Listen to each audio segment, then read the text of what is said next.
जय हिंद दोस्तों, स्वागत करते हैं आप सभी का आपके अपने यूट्यूब चैनल जैकपुर पे। तो आज के इस वीडियो में हम लोग क्लास 11th का इंग्लिश कोर का, याद रखिएगा ये इंग्लिश कोर है। दो इंग्लिश चलता है आप लोगों का, एक इंग्लिश इलेक्टिव है, एक इंग्लिश कोर है। तो ज़्यादातर बच्चे जो है इंग्लिश कोर को लेना ही पसंद करते हैं। तो सबसे पहले हम लोग इंग्लिश कोर को स्टार्ट किए हैं। और यहाँ पर आप देखोगे इंग्लिश कोर में जो है आपका पोएट्री का जो सबसे पहला चैप्टर आपको दिखेगा ए फोटोग्राफ। ठीक है, ये चैप्टर 1 है। ठीक है, इसको डिस्कस करने वाले हैं और इसके ऑब्जेक्टिव सभी प्रश्नों को हम लोग देखेंगे जो आपके एग्जाम के लिए इंपॉर्टेंट होगा। तो वीडियो काफ़ी इंपॉर्टेंट है, शुरू से लेकर अंत तक बने रहना है। और यदि आप हमारे चैनल पे पहली बार आए तो चैनल को जरूर से जरूर सब्सक्राइब कर लीजिएगा, बेल आइकन को दबा लीजिएगा ताकि आने वाली हर एक वीडियो का नोटिफिकेशन आपके मोबाइल पे जाए। इसके अलावा आप अपने व्हाट्सअप ग्रुप को भी ज्वाइन कर सकते हो, उसका लिंक आपको डिस्क्रिप्शन में मिल जाएगा, या नहीं तो दिए गए नंबर पर भी संपर्क करके ज्वाइन कर सकते हो। तो चलिए शुरू करते हैं हम। सबसे पहला सवाल आपके स्क्रीन पर देखिए आ चुका है। सबसे पहले सवाल में देखिए पूछा जा रहा है आपसे कि who is the poet of the poem a photograph. ठीक है, आपसे कहा जा रहा है कि who is the poet of the poem. ये जो पोएम है फोटोग्राफ, उसका पोएट कौन है, उसके जो कवि कौन है आपको बताना है। ठीक है, ऑप्शंस आपके पास है, शर्ली टॉल्सन है, टेड हक्स है ना, ह्यूजेस है, ह्यूजेस भी बोल सकते हैं, और वॉल्ट वाइटमैन है, मार्कस नेटन है। ठीक है, तो यहाँ पर आपके पास चार ऑप्शंस है। तो इसका जो यहाँ पे राइट आंसर हो जाएगा वो हो जाएगा आपका ऑप्शंस नंबर 1। क्या हो जाएगा, ऑप्शन नंबर ए हो जाएगा यहाँ पर, ये वाला। ठीक है, तो ऑप्शन नंबर 1 हो जाएगा यहाँ पे शर्ली टॉल्सन। ठीक है, शर्ली टॉल्सन जो है इसका राइट आंसर हो जाएगा। चलते हैं अपने अगले सवाल पे। अगला सवाल देखिए यहाँ पे क्वेश्चन नंबर 2 में। क्वेश्चन नंबर 2 में आपसे कहा जा रहा है कि the photograph is made of which material. ठीक है, कह रहा है कि ये जो फोटोग्राफ था वो किस सामग्री से बना हुआ था, कौन सी मटेरियल से बना हुआ था आपको बताना है। पेपर का बना हुआ था, कार्डबोर्ड का बना हुआ था, प्लास्टिक का बना हुआ था, या फिर मेटल का बना हुआ था। तो right answer option number B हो जाएगा यहाँ पे, कार्डबोर्ड का बना हुआ था। किसका बना हुआ था, कार्डबोर्ड का बना हुआ था, याद रखिएगा इसको। अगला सवाल देखिए हमारा क्वेश्चन नंबर 3 है। क्वेश्चन नंबर 3 में कहा जा रहा है कि the cardboard shows the picture of. ठीक है, इसका क्या मतलब हुआ।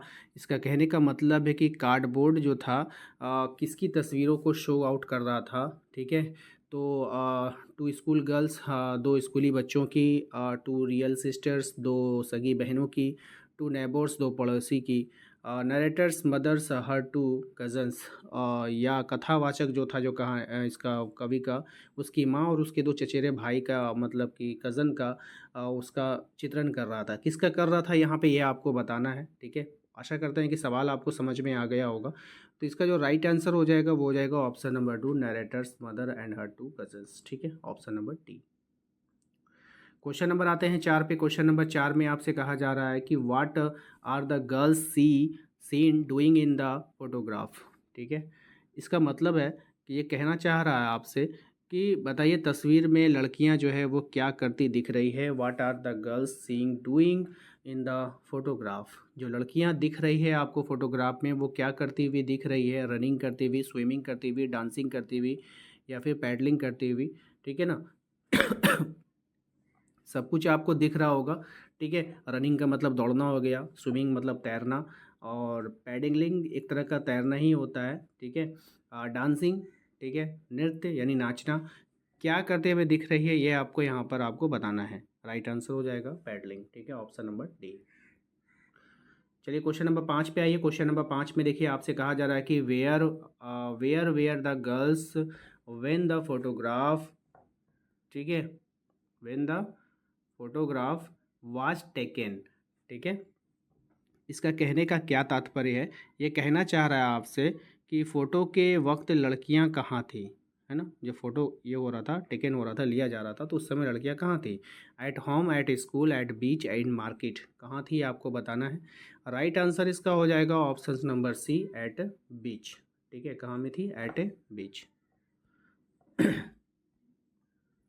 क्वेश्चन नंबर आते हैं हम लोग 6 पे। क्वेश्चन नंबर 6 में देखिए कहा जा रहा है आपसे कि देखिए बीच का मतलब होता है समुद्री तट होता है, इसको आप लोग ध्यान में रखिएगा। क्वेश्चन नंबर 6 में आइए। क्वेश्चन नंबर 6 में कह रहा है the big girl here means. ठीक है, यहाँ बिग गर्ल हेयर मीन्स, यहाँ पे बिग गर्ल्स का क्या मतलब हो सकता है ये आपको बताना है।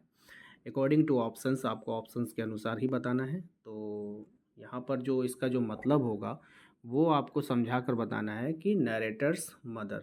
ठीक है, क्या हो जाएगा इसका right answer according to poem narrator's mother. ठीक है, कथावाचक की माँ।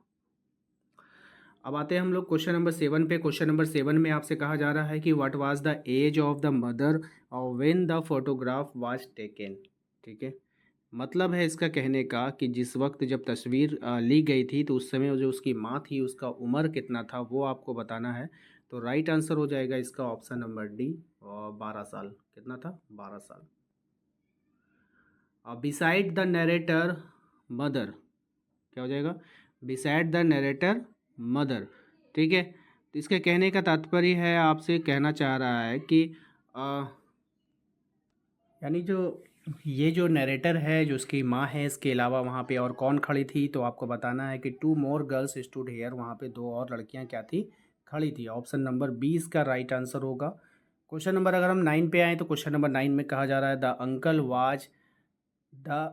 वाज कैसे थे uncle? Standing silently, paddling, holding his mother hand, standing with एक कैमरा। ठीक है, तो अंकल क्या कर रहे थे? वो कैमरा लेकर के क्या थे? कैमरा लेकर के वो क्या थे? खड़े थे। ठीक है ना, स्टैंडलिंग विथ ए कैमरा। ठीक है, standing with a camera. Question number 10 पे आइए। क्वेश्चन नंबर 10 में आपसे कहा जा रहा है कि the sweet face the photograph showed was sweet. ठीक है, यानी कि इसका कहने का क्या मतलब है? इसका कहने का मतलब है कि तस्वीर में दिखाया गया प्यारा सा चेहरा जो था वो किसका था? नरेटर कज़न का, नरेटर फादर का, नरेटर मदर का, नरेटर ब्रदर का। ठीक है, तो इसका जो यहाँ पे राइट आंसर हो जाएगा वो नरेटर्स की जो क्या कौन थी? वो मदर थी। नरेटर्स की कौन थी? माँ थी। ठीक है ना। तो आज के इस वीडियो में 10 क्वेश्चन को हमने आप लोगों को करवा दिया है। नेक्स्ट इसका पार्ट जल्दी ही अपलोड हो जाएगा। वीडियो को लाइक कर दीजिएगा और जितने भी दोस्त ने आपका ये जो विषय लिया है इंग्लिश कोर, उनको ज़रूर शेयर कीजिएगा। वीडियो अच्छा लगा है तो ज़रूर लाइक कीजिएगा, कमेंट कीजिएगा एंड सब्सक्राइब नहीं किए होंगे तो सब्सक्राइब कर लीजिएगा। अपने ग्रुप को ज्वाइन करने के लिए आप डिस्क्रिप्शन में दिए गए लिंक को भी फॉलो कर सकते हैं। मिलते हैं अगले वीडियो में। Thank you.